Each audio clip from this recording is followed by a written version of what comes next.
Okay. Aly, are you there?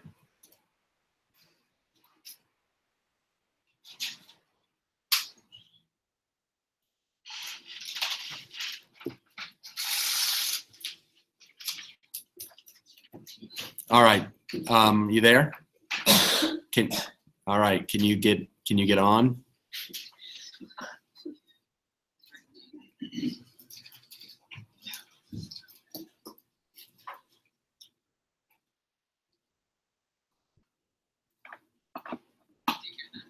Ah, yes. All right, hold on.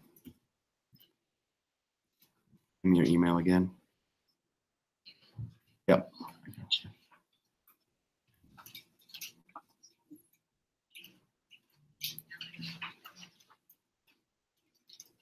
Okay.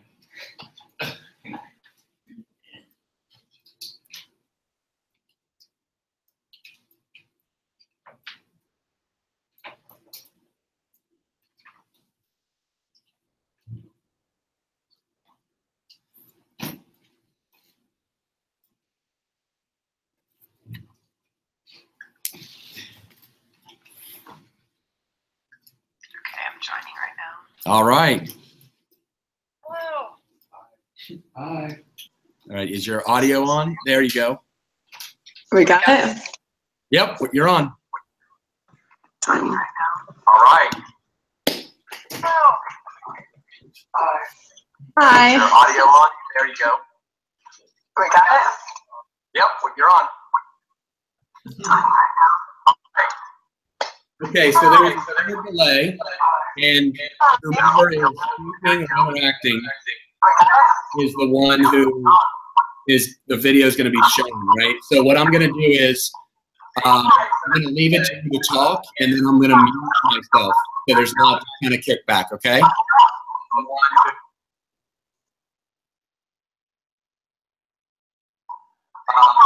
to leave it to you to talk, and then I'm going to mute myself so there's not kind of kickback, okay?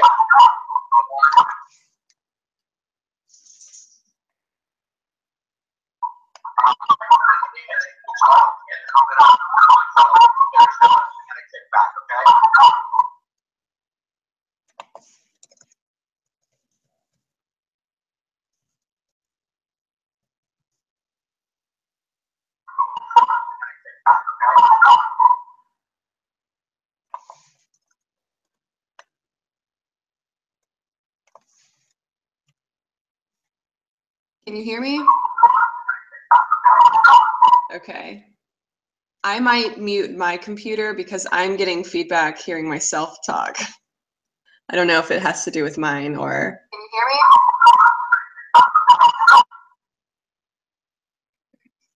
me? Okay, cool. So my name is Aly. I'm really grateful to be with you guys this morning. I'm going to talk a little bit about money and relationships, but first I will introduce myself. Like I said, my name is Aly. I am a marriage and family therapist and also a financial therapist. I am on the board of the Financial Therapy Association. I've been with FTA for probably 5 or 6 years now. So I like to, right now I have a really cool opportunity. I'm getting to help develop the credentials for a financial therapist. So if money and relationships is something that you're interested in, we are developing a career. You can go to school and become a financial therapist hopefully in the next couple of years. I went to school at Texas Tech for my undergrad degree.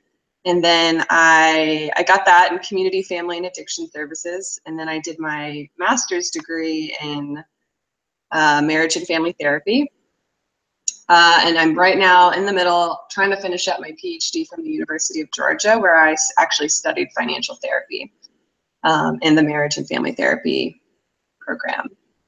So right now I work full-time as a therapist. I work with people, couples, families. I'm actually working in the addiction field while I finish my hours for full licensure for therapy.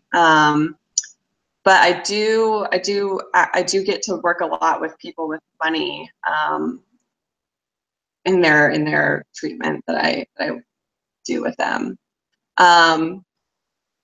So Mr. Page asked me to talk a little bit about the role of money in relationships. So how I understand the role of money in relationships, money and sex and kids and religion and politics are all really taboo topics that couples often fight about. It's really interesting. Even as a therapist, we are trained to be able to talk about whatever clients want to talk about, but still money is so taboo. And what that means is that they can just be really uncomfortable and hard to talk about because society tells us that talking about money can be tacky. I don't know if any of you have ever heard people say talking about money is tacky.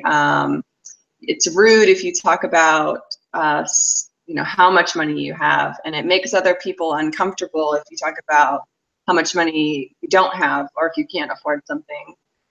So I kind of see it as my job to work with people to overcome that stigma of talking about money. Money talk does not have to be uncomfortable.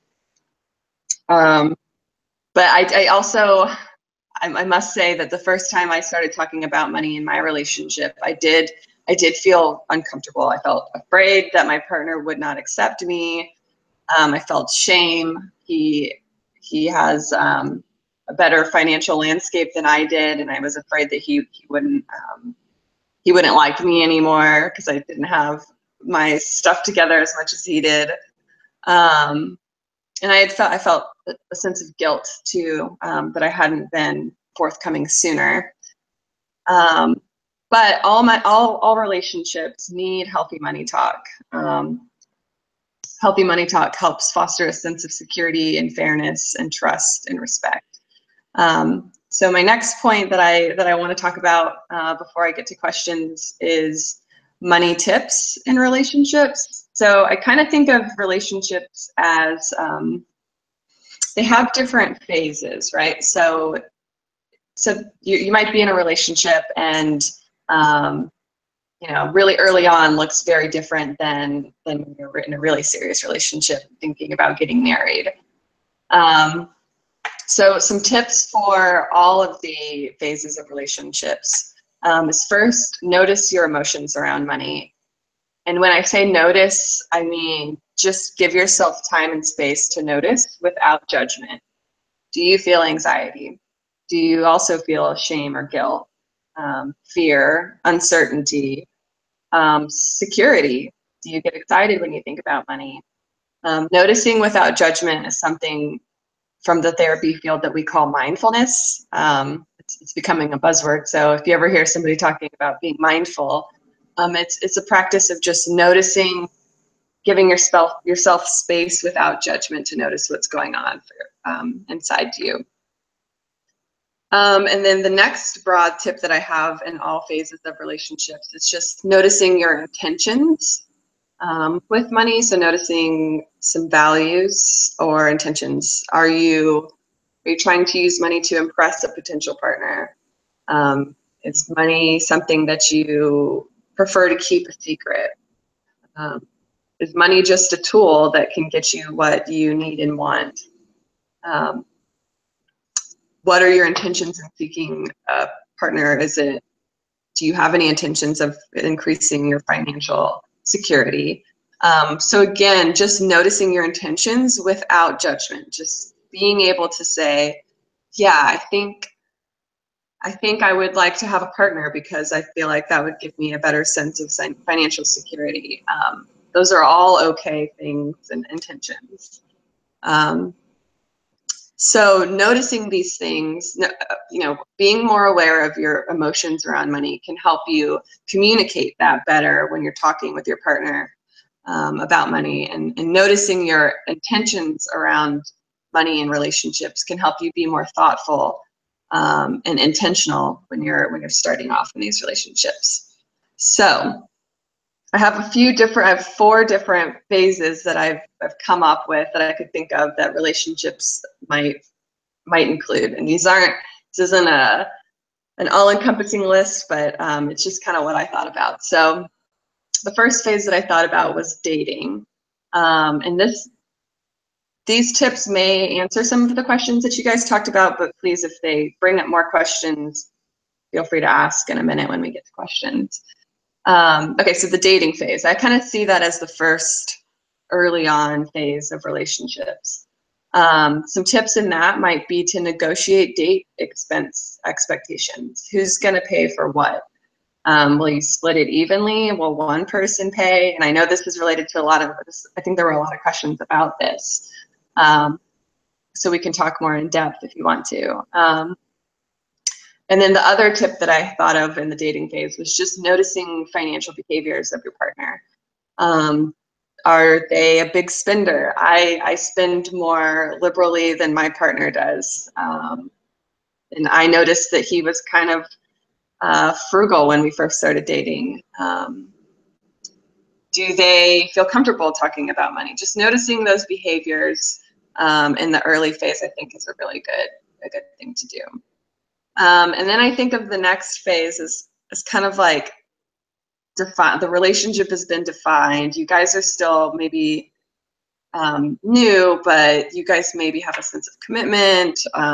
It's more serious than just dating, but it's still kind of fresh. So in this, I think it's completely fair to ask, what are your career goals and your financial goals? What are your financial values? What do you value? Where do you spend how do you use your money, and how does that translate into your values? Do you value a sense of security? Do you value being able to buy a house one day or having a nice car? Do you value saving for college? What are those values? What's important to you? How do you spend your money and why, right? And then to think about, do those values match yours, right? Because if your values are not to save for college, or your values are to be able to use money as a tool for fun, and your partner may have different values. So just noticing where those values line up and maybe where they don't line up. And then what will it take to achieve those goals and those values? I was thinking more of career goals. So if you talk about what do you want to do, well, will it take a lot of years of school and college, which costs a lot of money sometimes? If one of your values is to get your own apartment or your own house, are those goals achievable through your current financial behaviors and savings and spendings? So just being aware of, what it'll take to meet those goals and to follow through on those values. And then the next phase I think about is long-term relationships, very serious, talking about marriage, maybe a little bit. So instead of thinking about what it will take to achieve those goals, how do you plan? What's the plan to achieve those goals? Are you setting aside money every week, every month? If you get some extra cash from a birthday card, how do you spend that? How are you achieving your goals?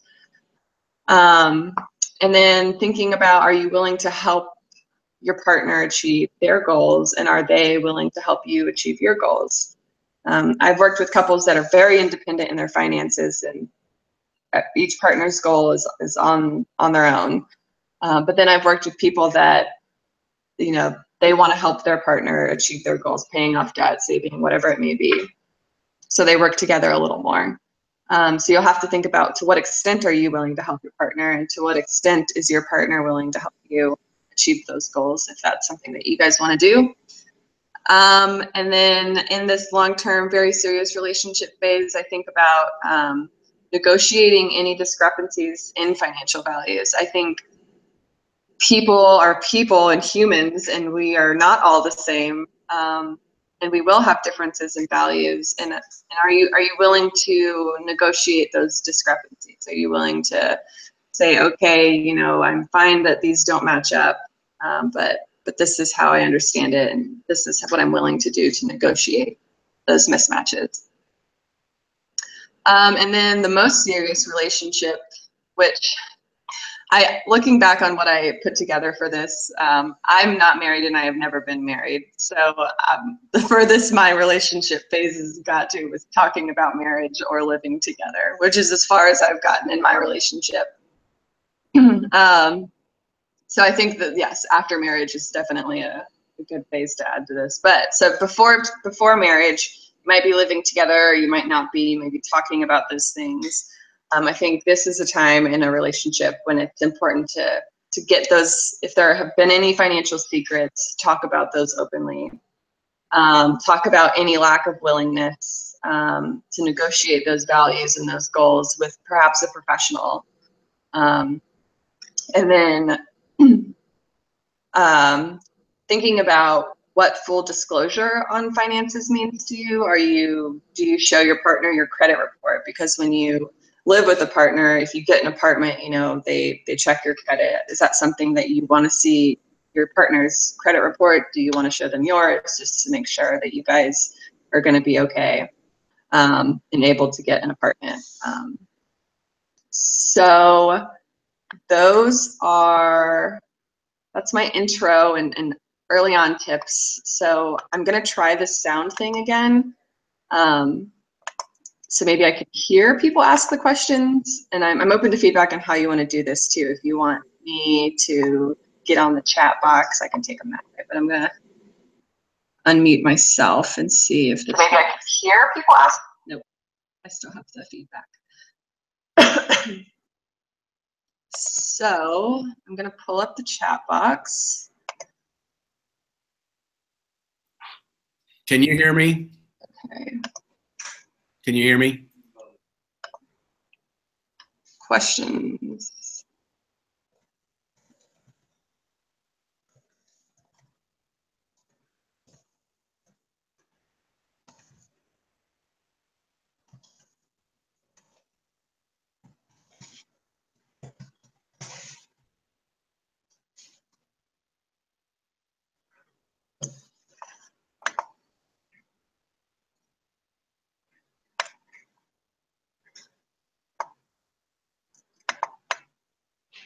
All right, so I'm gonna pull up let me pull up the question sheet.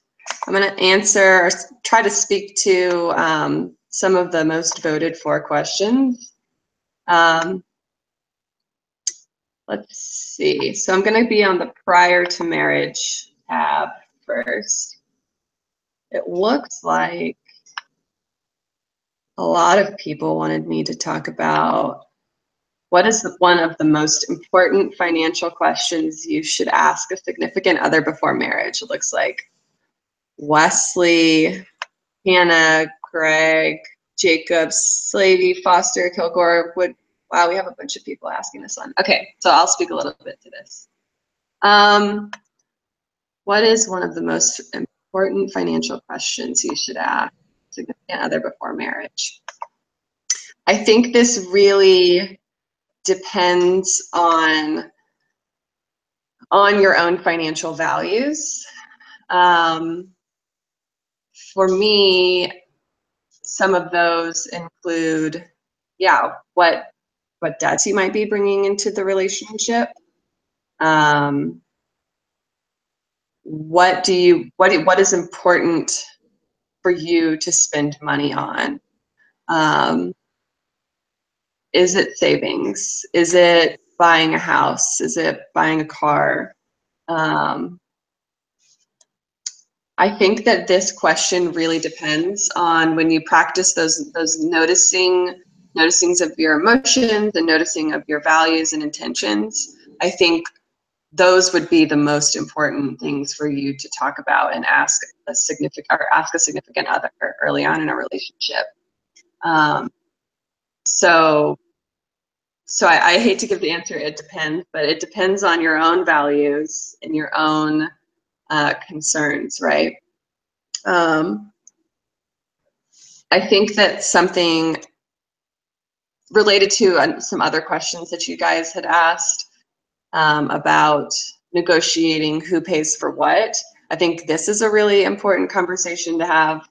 I moved in with my partner, and before we even talked about moving in, we talked about, okay, who would pay for what? My partner makes a little more money than I do every year. So we could have talked about I'd say for all of the money that we make together, he probably makes 60% of that money, and I probably make 40% of that.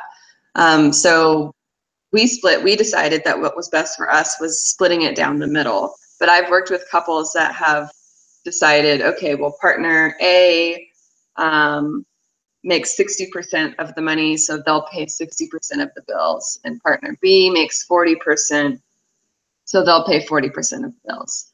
I've also worked with couples where one partner pays all the bills, like electric bill, rent or mortgage, insurance, TV, all the bills, but then the other partner would pay for things like groceries. If you have kids, they might pay for the stuff that the kids need. So it really depends, and I do think that those negotiations are really, really important for you to talk about before marriage. The more that you can make explicit before marriage, I think the better off you are. More prepared, so that way nobody's blindsided when they get into marriage. So if there's follow-up questions, if you'll put them in the chat box, I can look at that. But if not, I will move on. Hello.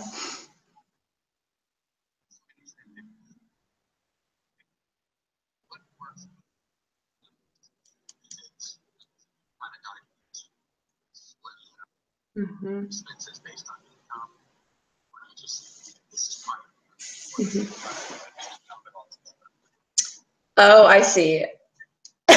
I'm getting kickback on the phone, so I might take the phone away from my face.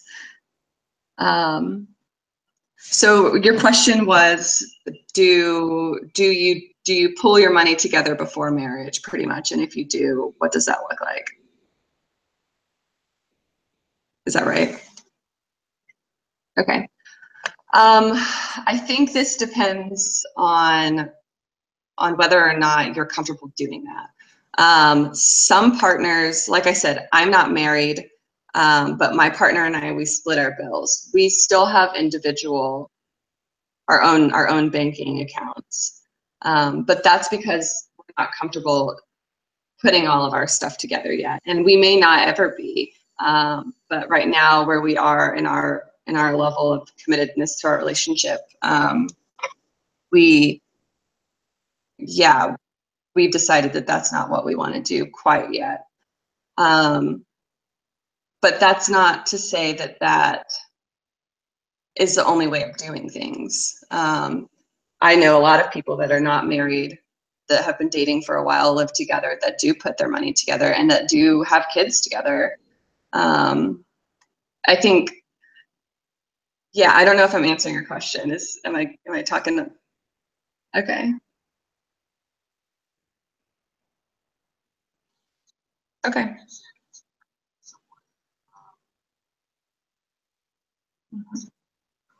Mm-hmm.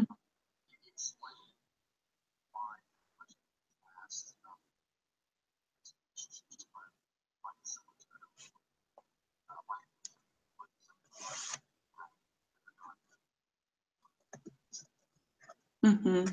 So there's a lot of information in a credit report, and you might want to see your partner's credit report before you get married, because a credit report will show all of your partner's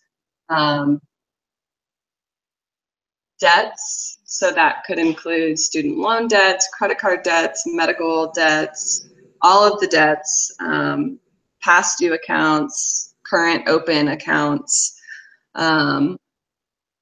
And your credit score is what institutions use to determine if you are reliable to borrow money or reliable to rent an apartment.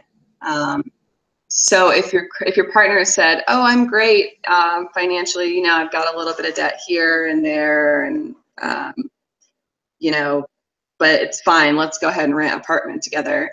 And then you look at their credit report, and there are things that maybe they didn't even know about. They maybe weren't lying to you on purpose. They just had no idea that there was, I don't know, something negative on their credit report.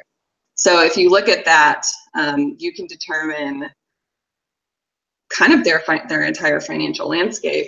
And I don't know that I like to say this, but how reliable they are as a financial person. If they have a whole bunch of past due accounts, negative marks on their credit report, that will affect you in being able to buy a house together or rent an apartment together or make other big purchases together. Also, it'll give you a sense of, I know some partners will share accounts. So if they have a lot of past due accounts or accounts that have been neglected and unpaid, you would be able to see that on their credit report.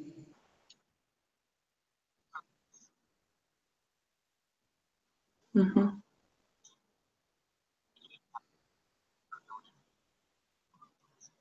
Yep.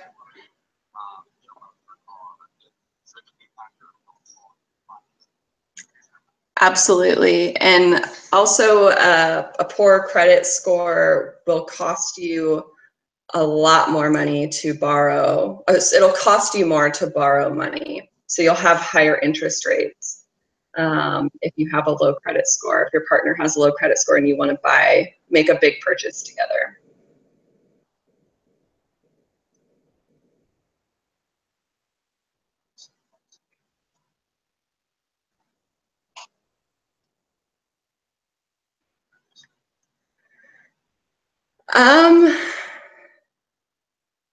Some people may decide that marriage, needs to maybe wait until their credit is improved. Some people may be okay with that.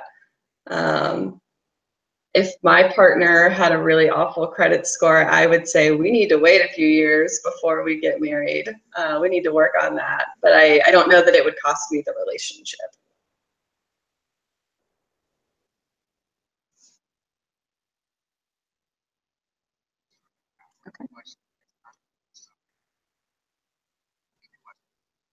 Okay. So how do you decide to pay for meals? Like on a date? Okay.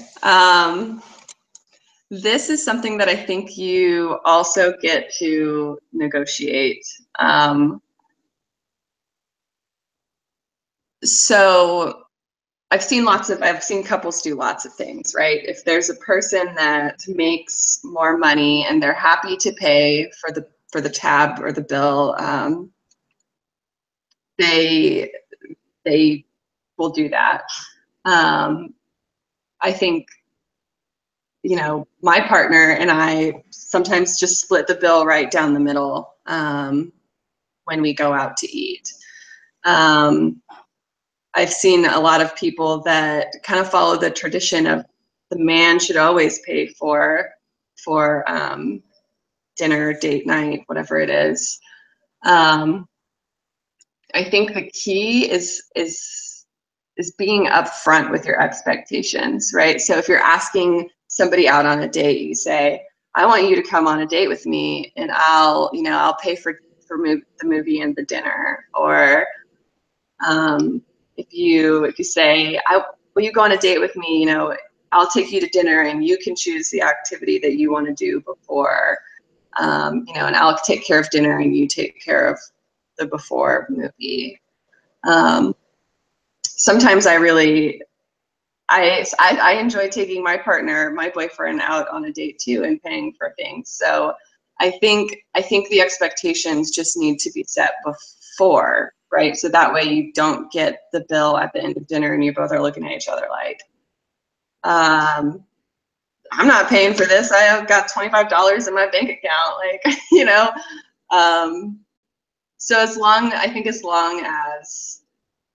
as you guys talk about it before, and whoever makes the offer, be upfront. I want to take you out to dinner and I want to pay. Or if you get asked on a date, saying, okay, so you're taking me on a date, right? And you'll cover everything.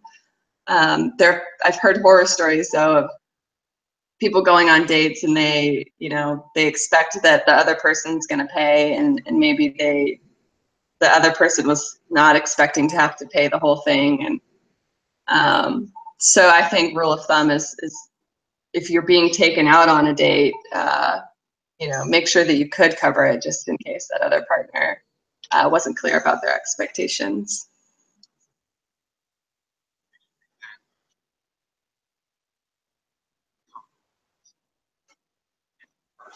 Mm-hmm. Mm-hmm.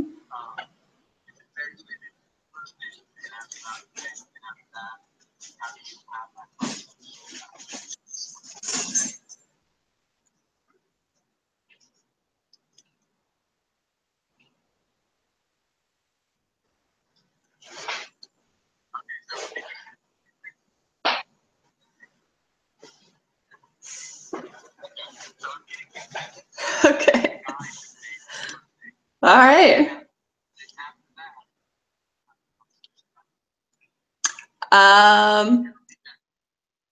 Okay, so so the class is voted. The guy always pays for the first date. All right. And then on the second date, how do you have that conversation? So I don't know that there's like a cool line that you can say that's like, oh, it's money conversations are uncomfortable. So I think the best way to do it is just say, you want to go, are we going on a second date? Okay, how are we going to pay for this? Just explicitly, I think being assertive is always a really good communication tactic. Passive aggressive is not super helpful. So, well, you liked me, so you're going to take me on the second date. Be assertive. Money talk does not have to be uncomfortable. And I think, what a cool opportunity to be able to talk explicitly and assertively about money really early on in a relationship. I think that it's just like, that would be the coolest thing. A good way to start the money tone off, right, if you will. So I don't really know that I have a way to say this is how you do it, except for just be assertive. And if if money talk is important to you and you talk about money, about the second date, who's going to pay for the second date, and the person that you're dating at that time is like, I don't want to talk about that. That might be an interesting sign or behavior that you consider moving forward in the relationship.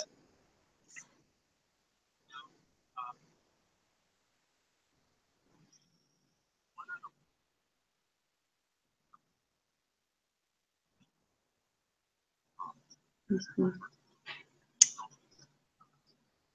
Okay, so what are the warning signs that your partner may not be ideal for marriage when you're thinking about marriage? Yeah, what are kind of the red flags? I think that on the second date, if you're like, hey, let's talk about how we're going to pay for this, and your partner completely refuses to have the conversation, I think that's a really important warning sign. Bye. Sorry, my boyfriend went to work. I think that generally an unwillingness to talk about money is a really important red flag to be aware of. I think money secrets might be a really big warning flag, and a money secret is just something that the person doesn't want to talk about, your partner doesn't want to talk about, or is not even willing to try. And I don't mean to shame money secrets at all, because at times I think most people have money secrets. And secrets are usually harbored because there's a sense of guilt and shame that I'm bad because I can't manage money well, which maybe the fear is that that says something that I'm not a good person or I'm not reliable. So I don't mean to say that money secrets are always a really bad thing, but if your partner is generally unwilling to try to talk about it, I would say that's kind of a red flag. I also think that if your values just don't line up at all, so if you think it's really important to save money to buy a house and your partner really wants, $500 pair of purses or shoes or, really expensive cars or something, and those values don't line up, and there's not a way that maybe you've tried to negotiate it, but you still just can't get on the same page with your money behaviors, I think that's a really important flag to pay attention to. I would also add to that, talking about your levels, your how much debt you're willing to incur. Some people don't like any debt, and some people are willing to borrow $500,000 to buy a house. And if you're really far away on that debt comfortability level, I don't even know if that's a word, but that I think is something, again, that you'll want to talk through. But if you guys are just not able to at least negotiate or hear and understand the other person and think about ways that you can move past that, then I think that's a really big red flag. Okay, speed lightning round.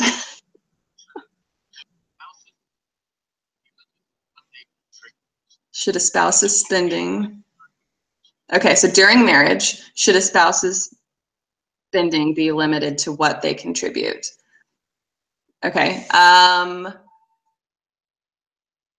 it depends. During marriage, you may have shared expenses and you may have kids. I do think that, so no, I don't think it should be limited to what a partner brings in. I do think that there should be bounds of spending, like expectations, right? So if you're going to spend, if you and your partner, saving up for whatever goals you have, and you've got your little budget that you're following, and you each have $100 a week to spend on whatever you want, your spending money. And one partner may say, I've got a really big girls trip coming up, going to New Orleans or something. And that needs to be flexible, right? So I would say each partner's individual spending, there should be some expectation of what is within the norm, but there should also be flexibility. We know that rigidity in relationships is not helpful. What's helpful is flexibility.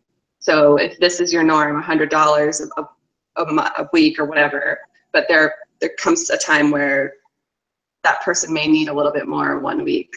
So that flexibility is what we aim for.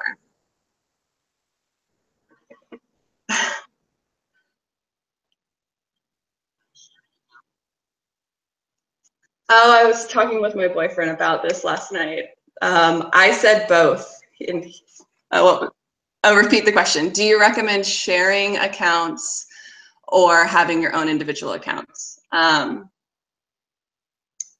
Yeah, this, I think, again, depends on what each partner wants. I was advocating for a shared account and then an individual account, right? Because what if you want to buy your boyfriend or husband or girlfriend or wife a birthday present and you don't want them to see it on the account? So I advocate for one shared account for shared expenses when you're married, and then individual spendings accounts where if you want to save your spending money and save it up for something big, or if you like to spend a little bit each week, you have the freedom to do that, but you also have your own independence. I like to say interdependence and relationships, not complete dependence and not complete independence. So interdependence. You're welcome. Aw. You too. Bye, guys.